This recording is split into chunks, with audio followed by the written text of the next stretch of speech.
Sanibona bafethu uvane lo. I'm sure seniyibonile ke indaba zika Olisanda. Yabo akusizona ke indaba ezimnandi lezi cause siyazi vele kule season sathanda khambela ubani umbokazi. Umbekezeli imbokazi nawo sathanda khamba ku Orlando Pirates. Nazi ke indaba ezinye iphumile bafethu i-defender la ngempela lo Orlando Pirates selihambile oku Olisanda. So Olisanda ukwazile ukuthi akhulume neteam wayitshela iteam ukuthi yena ngokwakhe ubona kungcono ayishiye Orlando Pirates because ubona i-game time engeyazi ayithole kakhulu because umdlali vele obehlushwa ama-injury. Yabo I feel like I understand i-decision ayithathile umjida na i-team Orlando Pirates bisingawenzi kakhulu ama-plans related to yena umjida because akusiyena umdlali ongambeka kuma-plans kakhulu because mwase ubheke i-injury ayinayo bafethu wayene-injury ebizwa nge-tibia fracture. Yabo ukuqhephwa kwethambo bafethu akusiyona into elula kakhulu umjida ibimhlupha kakhulu i-injury. So last season I spoke about Olisanda.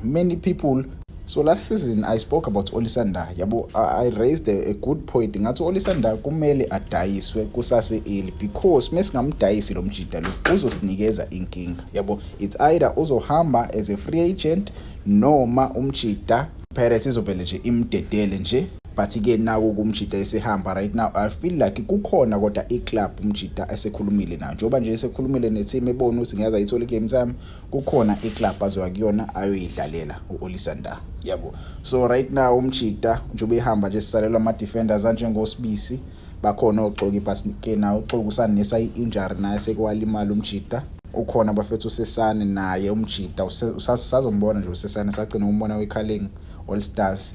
Ukhona futhi umjida uJabathana sathanda kumsayina ukhona uSiyema. Yabo ama defenders akhona but ke I feel like sinayo imali ukuthi sithenge amanye ama defenders. Yabo Molisane from Steelers is another good defender mhlambe Orlando Pirates engazama ukuthi iye kwi-market izama ukuthi imthenge. Yabo because imali ekhulumayo noma usengasayina noma yini but ke imali masila usengakwazi ukuthi uyi-overrule leyo signing joining i-club. To be honest angekho mnandi ukuthi umjida uhambile but ke it's for the best. Bekungaba ngcono ukuthi sikwazile ukuthi simdayise because ukube simdayisile ngabe siyitholile imali. I remember back then there was a club edlala kwi-Italy iSerie A yayimfuna Olisanda. Orlando Pirates ke ayifuna ukuthi imdayise ngalezo ikhathi lezo. Angazi ngempela kwakwenze njani because wayeseqalile vele eseba nawo ama-injury. Yabo I feel like ngalezo ikhathi kwakumele umjida simdedele ahambe.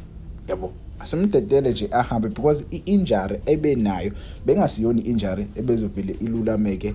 Yabo just like that.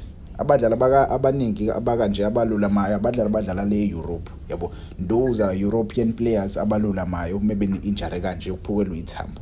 It's highly unlikely to see players are recovering from injury kanje abadlala la eAfrica because eEurope kunama facilities answempu kakhulu compared to ama facilities asinawo la. Kunodokotela abantswempu kakhulu eEurope. Yabo so yena umjida bengeyaza survive noma nje ubethanda ukuhlala kwePirates but ke le injury bizolokhu ibuya. Iraf kakhulu bafethu iBetway Premiership.